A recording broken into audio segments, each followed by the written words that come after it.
हम लोग पहुंचे हैं, ये संविधान का देन है। आज आपके सामने में मंच पर अगर हम अपनी बात को सीना चौड़ा करके अगर बात सर उठाकर अगर अपनी बात को रखने का हैसियत अगर है तो बाबा साहब भीमराव अम्बेडकर का देन है कि संविधान हमको वो ताकत दिया है। संविधान से पहले तो हमसे लोग बात नहीं करना चाहते थे, हमें बगल में बैठाना नहीं चाहते थे, लेकिन बाबा साहब का देन है कि आज हम इस मुकाम पे पहुंचे हैं। तो इसलिए साथियों, ये संविधान है तो हम हैं, हमारा कल रहेगा। अगर संविधान बदल जाएगा तो हमारा कल जो है, जो ऐसा आज है वैसा नहीं रहेगा। तो इसलिए साथियों, ये जो देश के प्रधानमंत्री हैं 2014 में आए, आपसे वादा किए कि हम आपके अच्छे दिन लाएंगे। उन्होंने देश के युवा से वादा किया कि हर साल 2 करोड़ युवा को नौकरी देंगे। उन्होंने गरीब किसान भाई से वादा किया कि हर किसान को आमदनी दुगुना करेंगे। देश के लोगों से वादा किए कि विदेश में काला धन है वो भारत में लाएंगे, हर किसी के खाता में 15-15 लाख रुपया देंगे। उन्होंने कहा कि हर गरीब का घर पक्का का बना के देंगे। हम मोदी जी से पूछना चाहते हैं कि मोदी जी, वो आपका वादा कहां गया? जो आपने कहा था हर युवा को नौकरी देंगे, वो वादा कहां गया? आप गरीब किसान का आमदनी दुगुना करने की बात की है, वो कहां गया? कोई जवाब नहीं है उनके पास। आप बताइए, देश का प्रधानमंत्री जी 140 करोड़ का माई बाप है, वो सबको एक चश्मा से देखना चाहिए। लेकिन मोदी जी जैसा अपना कपड़ा बदलते हैं एक दिन में 5-5 बार, वैसे हमें दिन भर में 5 बार चश्मा भी बदल देते हैं। अलग अलग जाति को अलग अलग चश्मा से देखते हैं, अलग अलग धर्म वाले लोगों को अलग अलग चश्मा से देखते हैं। और हम लोग कुछ भी कहे तो हमको दुश्मन मानते हैं, विरोधी मानते हैं। अरे भाई, हम तो आपके विरोधी नहीं हैं, हम आपके तीसरी आंख हैं। जो आप नहीं देखते हैं वही बात को ताकि वो देखिए और जनता का काम कीजिए। आज 10 साल के बाद भी मोदी जी को मंदिर मस्जिद के नाम पे वोट मांगना पड़ रहा है। 10 साल के बाद भी हिंदू मुसलमान करके उनको वोट मांगने की आवश्यकता पड़ रहा है। साथियों, हम क्या खाएंगे वो उसको याद रहता है कि मुकेश सहनी जी और तेजस्वी जी क्या खा रहे हैं। खा हम रहे हैं मछली और कांटा मोदी जी को गला में गर रहा। बताइए, वो ये नहीं कह रहे हैं कि 10 साल पहले हमने क्या वादा किया था उसके ऊपर वो चर्चा नहीं करेंगे। कैसे करेंगे? जितना झूठ बोलना था तो बोल चुका है, अब उसके खजान में झूठ बोलने का कोई जगह ही नहीं है। अब क्या कहेंगे कि 2 करोड़ की जगह 4 करोड़ नौकरी देंगे? कोई सुनेगा उनका बात? नहीं सुनेगा।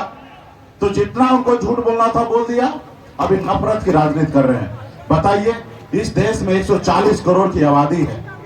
हम सब मिलकर, हमारे पूर्वज ने मिलकर देश को आजादी दिलाया, चाहे वो हिंदू हो, मुसलमान हो, सिख हो, ईसाई हो, हर जाति धर्म के मजहब के लोगों ने मिलकर इस देश को आजादी दिलाया। और आज हम लोग सब मिलजुल के रह रहे हैं। आज बताइए, नफरत की राजनीति कर रहे हैं ताकि हम लोग आपस में हम लड़ जाए, कट जाए, मर जाए। आप बताइए, देश का प्रधानमंत्री जी का ये सोच होना चाहिए? उनका तो सोच होना चाहिए कि दो आपस में लड़ रहा है, उसको दोनों को अलग अलग कर दो और दोनों को समझाओ बुझाओ। लेकिन ये लड़ाई लगा रहा है। आप गांव में देखते रहेंगे, ये टाइम है गर्मी का, आग लगने का। गांव में अगर आग लगे तो हर अच्छे इंसान जो होते हैं पानी लेके जाके उसको बुझाने का काम करेगा, ना ही कि पेट्रोल लेके जाके उसमें डालने का काम करेगा। आज हमारे देश का प्रधानमंत्री पेट्रोल डालने का काम करेगा, नफरत फैलाने की बात करता है। तो इसलिए साथियों, इस सरकार को बदलना जरूरी है। अगर आप नहीं बदलेंगे तो आने वाला हमारा पीढ़ी जो है वो आप सबको, हम सबको माफ नहीं करेगा। साथियों, माफ नहीं करेगा। हमारे आने वाला पीढ़ी कहेंगे कि आप इस संसार में इंसान के रूप में आप जन्म लिए हैं। इस संसार में जितने भी प्राणी हैं सबसे सर्वश्रेष्ठ इंसान होता है। वो इसलिए क्योंकि इंसान को सोचने समझने का शक्ति होता है। साथियों, शक्ति होता है। और उसके बाद भी आप दूसरे को, एक बार आप गलती कर दिए, दूसरी बार भी आपने गलती कर दिया, मोदी जी को ले आया और तीसरी बार भी गलती करेंगे तो आपके आने वाला पीढ़ी आपको माफ नहीं करेगा। वो कहेंगे कि आप लोग ना समझते इसलिए उनको ले आए। तो इसलिए साथियों, हमको गलती को भी दोहराना नहीं है, तिवारा नहीं है, हम लोगों को इनको बदलना है। ये सरकार आप बताइए ना, गुंडा वाला सरकार है। धंधा लो और चंदा दो। आप बताइए, ये देश का प्रधानमंत्री ऐसा करेगा कि हम आपको टेंडर देते इसके बदले में हमको चंदा दो, और जो चंदा नहीं देगा उसको ईडी सीबीआई का नोटिस भेज देता है। जैसे गांव में देखते होंगे गुंडा होता है जो किसी से हफ्ता वसूली करता है कि तुम ज्यादा पैसा कमाते हो, थोड़ा हमको भी दो। उसी तरीके से मोदी जी कर रहे हैं कि जो लोग उद्योगपति पैसा नहीं दे रहे हैं तो उसको ईडी का नोटिस भेज दो, और जब ईडी का नोटिस चला जाता है बेचारा डर से उसको चंदा दे देता है, और जब चंदा दे देता है तो ईडी का नोटिस को वापस ले लेता है। आपने देखा ना, 16,000 करोड़ रुपया वो उगाही किए हैं। उसके बाद मोदी जी कोई भारतीय जनता पार्टी नहीं चला रहे, वो कंपनी चला रहे, कंपनी। आप सबको पता होगा, देश के लोग नोटबंदी के टाइम में परेशान था, और उस समय मोदी जी हर राज्य में, हर जिला में ऑफिस के लिए जमीन खरीदने के लिए परेशान था। क्या सही है कि नहीं है? आज आपके जिला में मोदी जी का अपना ऑफिस है ना, भारतीय जनता पार्टी का। आज उन्होंने अपना जमीन खरीद कर ऑफिस बना लिया। अब बताइए, पार्टी चला रहा, ऑफिस कंपनी चला रहा है। तो इसलिए साथियों, ऐसे सरकार को बदलना है। मोदी जी के लोग कहते हैं कि हम गांव में विकास कर रहे हैं, 5 किलो चावल बांट रहे हैं, वही विकास है। अब बताइए, 5 किलो चावल दे रहे राशन, मोदी जी के लोग कहते हैं कि मोदी जी दे रहे हैं। अरे मोदी जी कोई अपने किसी के घर से लाके दे रहे हैं?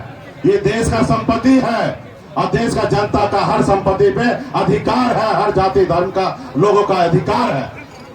हमें 5 किलो चावल नहीं चाहिए, हमारे भाई के लिए, हमारे बच्चे के लिए इस रोजगार चाहिए, हमारे बच्चे के लिए पढ़ने के लिए स्कूल चाहिए, हमारे बच्चे के इलाज के लिए हॉस्पिटल चाहिए।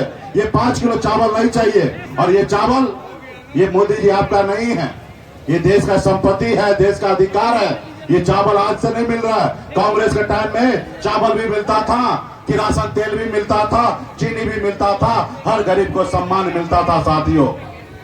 तो इसलिए साथियों, इस सरकार को खत्म करना है। तो इसलिए तमाम हमारे पार्टी के नेतागण से को आग्रह करता हूं कि आप मजबूती से गांव में एक एक बूथ पे जाइए, एक एक टोला में जाइए, हर लोगों के कि आज बिहार में निषाद समाज वीआईपी पार्टी को मान सम्मान मिला है। एक एक वोट हमारे जयप्रकाश जी को दिलाइए और उसको विजय बनाइए, और इंडिया गठबंधन बनाइए, ताकि राहुल गांधी जी आगे बढ़े, लालू प्रसाद जी आगे बढ़े, तेजस्वी जी आगे बढ़ेंगे, और हम लोग आगे बढ़ेंगे। हमारा सरकार बनेगा, और गरीब किसान नौजवान का सरकार बनेगा। इसलिए तमाम हमारे, कल आखिरी दिन है, कल लास्ट प्रचार का समय है, तो इसलिए तमाम हमारे लोग मजबूती से घूम घूम कर एक एक वोट को अपना जयप्रकाश जी को दिलाने का काम कीजिएगा। बहुत बहुत धन्यवाद तमाम नेतागण को, बहुत बहुत धन्यवाद।